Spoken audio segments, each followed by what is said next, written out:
edition of Reaching Out. I'm Gregory Floyd, President, Local 237 Teamsters. With me today, we have two very special guests, and they're both from NYCHA. The first one is Lisa Bova-Hiatt. She is the CEO of the New York City Housing Authority. She was appointed July 6, 2023. She served as interim CEO for the authority since September 2022. Lisa has more than 25 years of experience in public sector. She joined NYCHA in February 2020 as general counsel, where she led the authority's law department and was involved with all NYCHA executives matters, including compliance with HUD agreements, NYCHA's transformation in the implementation plans, as well as operations and administration. She was previously the general counsel for the City University Construction Fund and executive university counsel of the City University of New York. Prior to CUNY, she served as executive director of the Governor's Office of Storm Recovery, where she played an integral role in helping the agency carry out reconstruction of over 12,000 homes and hundreds of infrastructure projects. Lisa previously spent 19 years in the very previous roles in New York City's law department, including deputy chief of tax and bankruptcy litigation, where she specialized in acquisitions and property amendment, domain and rem tax foreclosures, and real estate titles. Wow, when you're 12, you do a lot. Okay. Jamie Rubin is our second guest. He's the chairman of the NYCHA board with more than 3 decades of experience working on affordable housing, disaster recovery, major infrastructure projects, and clean energy in public, private, and nonprofit sectors. He's currently the chief investment officer of Aligned Climate Capital, investing in low carbon economy nationally, and previously worked as CEO of Miriam NA, investing in the developing transformation infrastructure projects, including LaGuardia Airport, Terminal B, Miami Beach, Monorail, and DC Metro Purple lines, which I'm all experienced with because I've been to all 3 of those places.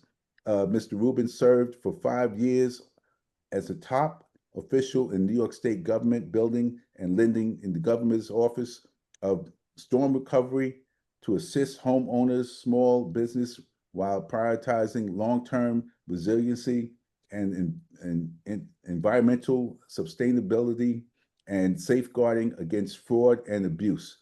Oh boy, this is a long, long chapter. He started when he was 12 also. But I did also, yes.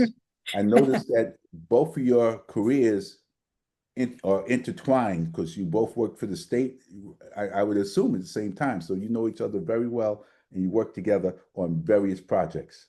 True story. Welcome to Reaching Out. I'm glad to have the 2 of you here. Thank you. Nice We're to be very here. happy to be here. Okay. Before we get into the questions, can you tell us about your working relationships, both of you, together, your partnership? Lisa? Sure, absolutely. Jamie and I have had the good fortune of working together, both first at the Governor's Office of Storm Recovery, where I started as the general counsel and Jamie was the executive director. And then when Jamie was elevated to become the commissioner of Homes and Community Renewal, I stepped in as the executive director. So, as you know, storm recovery is all about helping communities recover after an extreme weather event. So it's really fitting that I would be in the CEO role and Jamie would come on as our board chair, because a lot of the issues that NYCHA is going through now are very similar to a crisis. Right? We have a tremendous lack of federal disinvestment over decades and decades, and really meeting people where they are and focusing on communities As you know, NYCHA is spread out geographically across the city of New York. We have developments in the most affluent neighborhoods of New York City, like Fulton, Elliott, Chelsea. We have high rises and low rises. We have developments in areas that are transportation deserts, like Mariners Harbor in Staten Island. So it's really a full circle moment, I think, for Jamie and I to be working together again on this very, very important mission. I agree, and the only thing I'd add is that I think it's one of the other things that prepares I think both of us more Lisa rather in this context because Lisa is the day-to-day head of the agency. Obviously, I mean, my involvement is much more is much more as a part-time board member, although it takes plenty of time.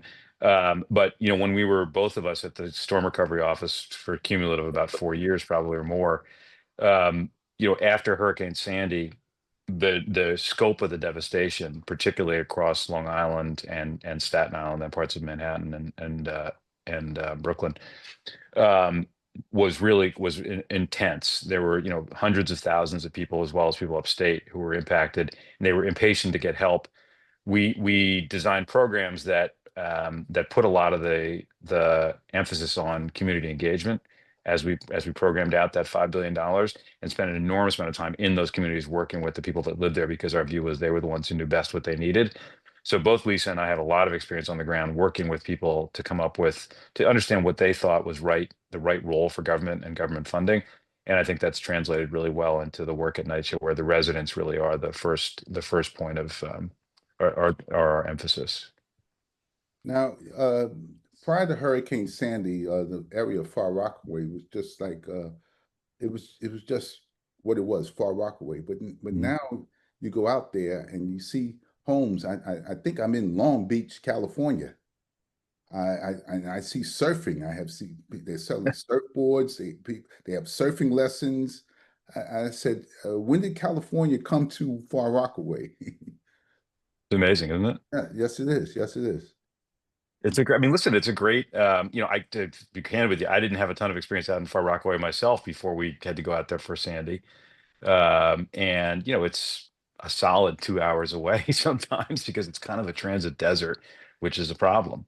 But it's an extraordinary piece of real estate. It's beautiful out there. You know that. Yes, sure, sure. You have the Yeah. beach, and like I said, it looks just like Long Beach now. So Yeah. I mean, Yeah. open construction, land new in New York City housing. gets discovered by developers one way or the other. Sure, sure, sure. Now, traditionally, NYCHA has been run by a chairperson and CEO, but that seems to have changed over time. Can you both tell us when it changed and why and what are the benefits? Sure. The change came about through the transformation plan, which was written as a requirement under the 2019 HUD agreement. And it really is in line with well-run government and non-government agencies who separate the day-to-day operations from board governance. Before I came to NYCHA, I knew of no other organization where the board chair and the CEO were one and the same. Agree. Yeah, I mean, Agree. and it's, I've had more of my experience has been private sector than public sector. And it is definitely the case in the private sector that good governance calls for having a separated CEO and chair roles. It's, the board is supposed to oversee the work of the management team, whatever context that's in, on behalf of the people that they work for, which in our case, obviously, is the residents and the work holders, and then, of course, the communities that they live in. For whatever reason, a long time it had been the CEO and the chairperson were the same person. Part of the consent decree that the agency entered into uh, dictated that those roles would be split. We still have a 7-person board. Three of those board members are required to be tenants, which is great. They obviously bring a perspective on the work that none of us can bring. And then the other three are folks who are supposed to add value and bring special skills. And I think we have 3 terrific other members. And then as the chair, I serve as the point person on the board. As I said, I'm not the day-to-day manager, but Lisa and I and her team work very closely together. Good, good, good. Listen, who are the I don't want to say the tenant board members because I wouldn't leave them out of the equation at the moment. But who are the other board members? So Lisa Galvin, Lisa predated my time. Lisa Not Lisa, Bova-Hiatt. no, Paula Paula, Gavin. I'm sorry. I've got Lisa on the mind. Yeah, Paula Gavin, whose background I don't really remember. I know she's city government, I think. Yes, and she's been on the board, a very interested member of our board for quite some time. She predates me taking over as a CEO and even as the general counsel. Yeah, and very dedicated to NYCHA and its success. Joan Talley is a longtime public servant and public finance executive. She was at the city's HDC for a long time. She was at Morgan Stanley doing affordable housing work. She just had left Morgan Stanley. This is sort of her, she's going back into public service to some extent. She's a friend of mine, and she is one of the city's most respected housing finance professionals and has added tremendous value to the board. She came on last year. And then the third, or the fourth other non-resident board member is Greg Belinfanti. Greg, again, is somebody I've known for a long time. He is a private equity professional. He's the president of a firm called One Equity Partners. And Greg is on the board of LISC, the Low Income Service Corporation, and has had a lot of interest and exposure to community development, finance organization, institutions, and affordable housing, and is a finance guy as well. Okay. Now, NYCHA, how many developments do you currently have? And in those developments, how many employees do you currently have? So we have over 335 developments. Of course, some of them we've been transferring through the PACT program and will be transferred through the trust program. But with our remaining properties, we have over 12,000 employees, close to 12,500 employees. And of that total number, 8,000 of those employees are Teamsters. And so when you think about it, the Teamsters are really the backbone of NYCHA. And as you know, but I can go through all of our caretakers, housing assistants, resident building superintendents, housing managers, exterminators, housing stock workers, our HPTs, our housing plan technicians, our chief caretakers, our supervisor of housing stock workers, just to name a few. But these are really our frontline workers who are representing NYCHA day in and day out, and making us a far stronger and resilient organization. Now, you mentioned the trust. Now, for those who are listening, they say, what is a trust? So, Sure. Yeah. So one of the things that we've heard, or what we had heard over the years, people were very nervous about transferring developments from traditional Section 9 to the Section 8 program through RAD, what we call a New York Pact, which stands for Permanent Affordability Commitment Together. And so what we heard was that people thought it was the privatization of public housing. So we really took that to heart and we said, maybe we can come up with another way to achieve the same results, which is transferring the properties to project-based Section 8, which has a far more rich subsidy from HUD, but keep it public. So we petitioned the state legislature, and in 2022, the governor signed into law the New York City Housing Preservation Trust. And what it does is it converts properties from Section 9 to Section 8. However, after the rehabilitation of the properties has gone through, NYCHA workers remain on staff to handle the day-to-day maintenance. It is not transferred to private management. So we're really, really excited about the trust program. We'll have properties converting into the trust in 2026. We have a tremendous amount of resident engagement. We hold votes at the site to make sure that tenants know the difference between the three different options: remaining as Section 9, transferring to Section 8 through the PACT program, and transferring to Section 8 through the trust. And Jamie? I also sit on the trust board as its chair.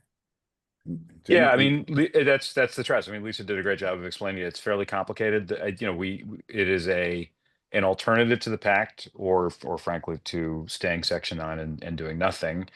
You know, we have our own views about about the relative importance of going in some other direction than simply staying Section 9 for properties that really need capital. And we can talk about that. But it's been a very successful pilot for us, I think. You're listening to Reaching Out. I'm Gregory Floyd, President Local 237 Teamsters. With us, very special guest, Lisa Bova-Hiatt, and also Jamie Rubin, NYCHA. We're sitting here, we're just talking about NYCHA in general. What are the challenges that you have for the upcoming year? I mean, we have elections, we have new administrations in the federal government. We're going to have a new administration here in the city. That presents a whole different set of challenges that you will have to face. So, what are the challenges? Latest challenge is that we are seeing the acceleration of the impact of the age and the lack of investment throughout our portfolio.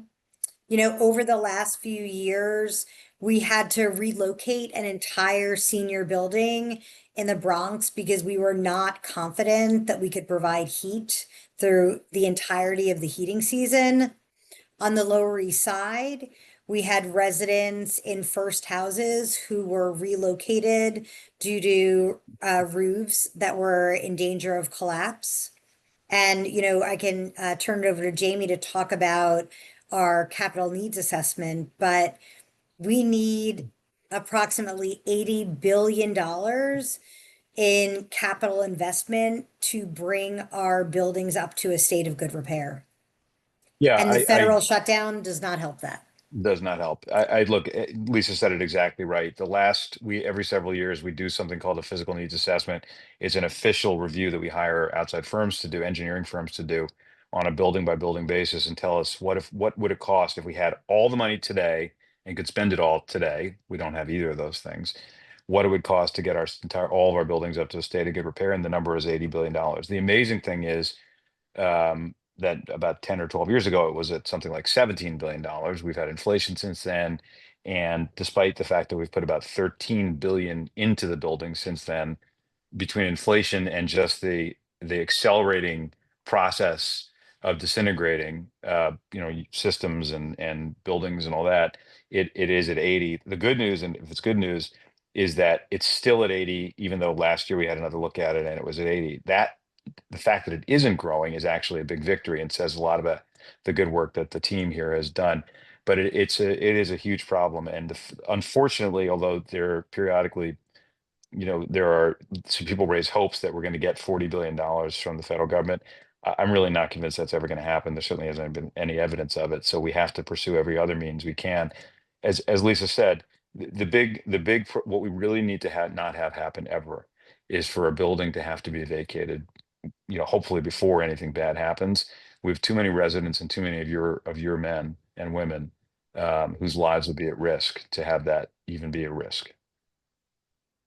Now, what are some of the, I would say, the physical challenges of the buildings? I know there would probably be the infrastructure, the pipes, the wiring, and things like that. Yeah.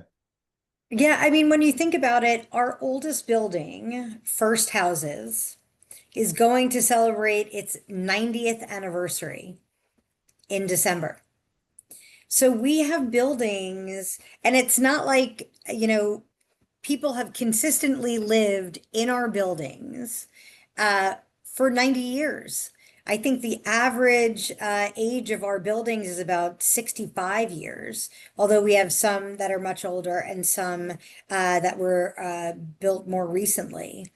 But when you think about the capital repair cycles that have been missed over the years, we have pipe issues, boilers, roofs, infrastructure, elevators. And so when you think about the capital needs building by building, it's astronomical, especially when you have very large campuses. One of the other things that I think people don't necessarily realize is that the typology of NYCHA's buildings are very diverse. We have huge campuses. I think our largest campus is 40 acres, which is sort of extraordinary. We have brownstones, we have low rises, we have 40-story buildings with elevators, we have walk-ups. So we really don't have a one-size-fits-all approach to how to make sure that our much needed affordable housing, is there for generations to come of New Yorkers. Jamie? Yeah, I mean, one of the things I don't know that people really appreciate the size and scale of NYCHA. I think everybody, it turns out everybody from New York, and maybe, but I didn't realize this until I took on this role to some extent. But every time you tell people that you're involved with New York City Housing Authority, it doesn't matter where they're from in the country, they know NYCHA. It's a third of all the public housing in this country. There is no second place in terms of size. It's everything else is peanuts. Um, and it's in every borough. If you look at a map of where all these crazy buildings are that Lisa just talked about, they're everywhere. We have somewhere between, I don't know, 5 and 600,000 tenants. We don't really know the exact number because it's a shifting landscape. And it's 172,000 separate units. I watched some of the debate last night, as I'm sure you did, Greg. And at one point, Curtis Sliwa, the Republican candidate, said something about NYCHA having 6,000 vacancies, and that was going to be some part of the solution to the housing crisis. 6,000 units is, let's see, it would be 0.03% of all of our apartments. So that's like a big nothing in the scale of NYCHA.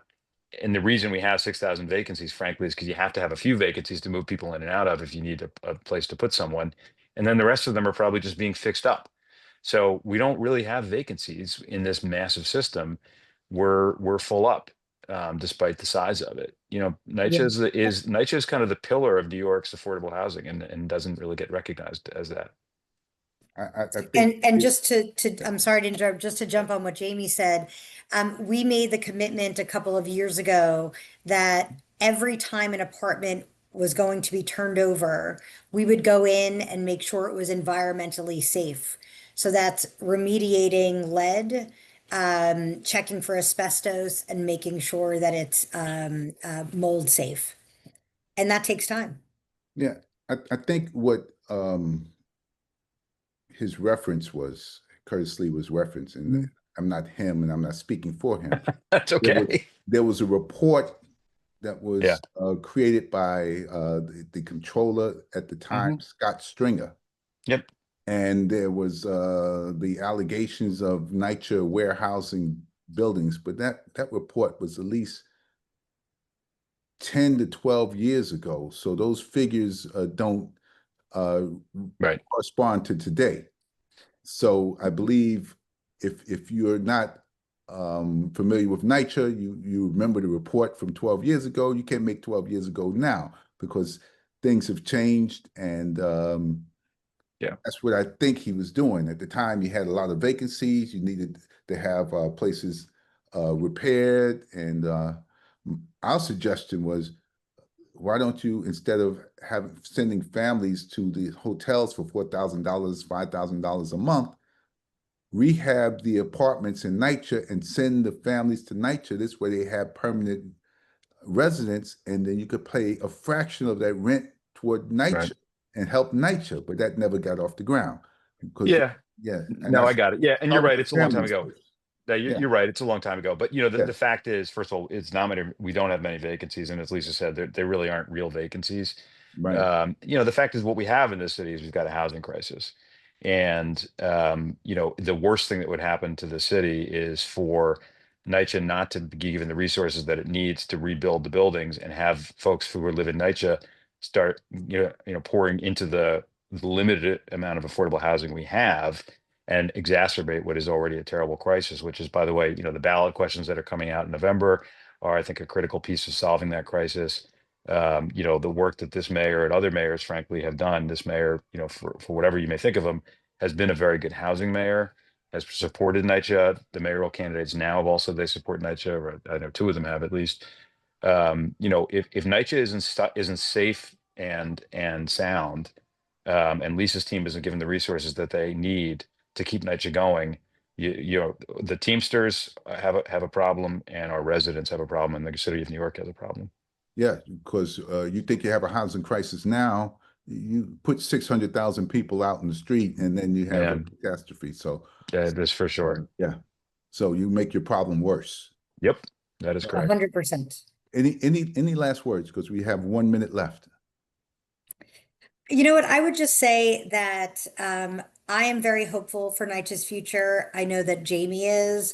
Some of the ideas that we have around the trust and converting our portfolio is hard because change is hard. But we have to keep moving forward. We have to keep up with the times, and being stagnant is never good. NYCHA houses 1 in 15 New Yorkers, and we need to make sure that it stays that way. I couldn't agree more. As long as we have a great management team and Lisa and her team, and as long as we have great workers like the Teamsters, we'll be okay. We have to provide them with resources. Thank you. Thank you both. My very special guest to Lisa Bova-Hiatt and also Jamie Rubin, New York City Housing Authority leadership. Thank you very much for coming on together, reaching out. I know it took a lot of your busy day, but thank you very much for doing this interview. I'm sure our listeners will be well served by listening to this program. Thank you. Thank you so much for having us. You've been listening to Reaching Out. I'm Gregory Floyd, President Local 237 Teamsters, very special guest I just mentioned, and we thank you for tuning in.